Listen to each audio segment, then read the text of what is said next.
800 की आबादी वाला एक राजपूत बाहुल्य गांव, जिसमें कुल 75 परिवार रहते हैं और इन्हीं 75 परिवारों में से 50 से ज़्यादा देश की सबसे प्रतिष्ठित सेवा आईएएस में हैं। वैसे तो गांव वीरान ही दिखता है, लेकिन अगर आप किसी त्योहार पर यहां जाएंगे तो गांव की हर गली में लाल नीली बत्तियों वाली गाड़ियां ही नजर आती हैं। इस गांव के लोगों ने अपने गांव का एक ऐसा संस्कार विकसित किया है कि ये गांव पूरे देश के लिए रोल मॉडल बन गया है। इससे पहले कि हम इस गांव के उन महान संस्कारों के बारे में बताएं, आप शौर्य टीवी को सब्सक्राइब कर लीजिए।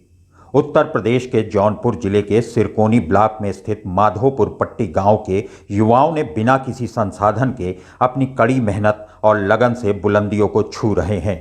1952 में पहली बार जब इस गांव के होनहार इंदु प्रकाश सिंह ने आईएएस की परीक्षा में टॉप किया तो अचानक ही माधोपट्टी गांव सुर्खियों में आ गया। इंदु प्रकाश जी ने फॉरेन सर्विसेज ज्वाइन की और कई देशों में भारत का प्रतिनिधित्व किया। उसके बाद से अब तक कुल 51 आईएएस अधिकारी इस गांव से हो चुके हैं। 1955 बैच के विनय कुमार सिंह, जो कि बिहार के मुख्य सचिव रहे हैं, इसी गांव से बिलोंग करते हैं। माधोपट्टी के बेटे ही नहीं बल्कि बेटियों और बहुओं ने भी इस गांव का मान बढ़ाया है। 1980 में आशा सिंह, 1982 में उषा सिंह, 1983 में इंदु सिंह देश की सर्वोच्च सेवा आईएएस में चयनित होकर गांव का मान बढ़ाया। इस गांव के नाम एक खास किस्म का रिकॉर्ड भी है। यहाँ के एक ही परिवार से 11 आईएएस अधिकारी बने हैं। ये परिवार है विनय सिंह का, जिनके 4 भाइयों ने आईएएस परीक्षा पास कर अनोखा रिकॉर्ड बनाया था।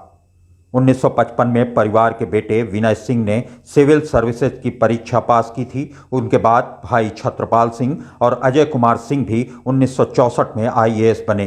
फिर 1968 में सबसे छोटे भाई शशिकांत सिंह ने यूपीएससी की परीक्षा पास की और इस तरह से इस परिवार से लगातार आईएएस बनते रहे हैं और अंत में ये संख्या 11 पर रुकी और आगे आने वाले समय में हो सकता है कि कुछ और अधिकारी बने।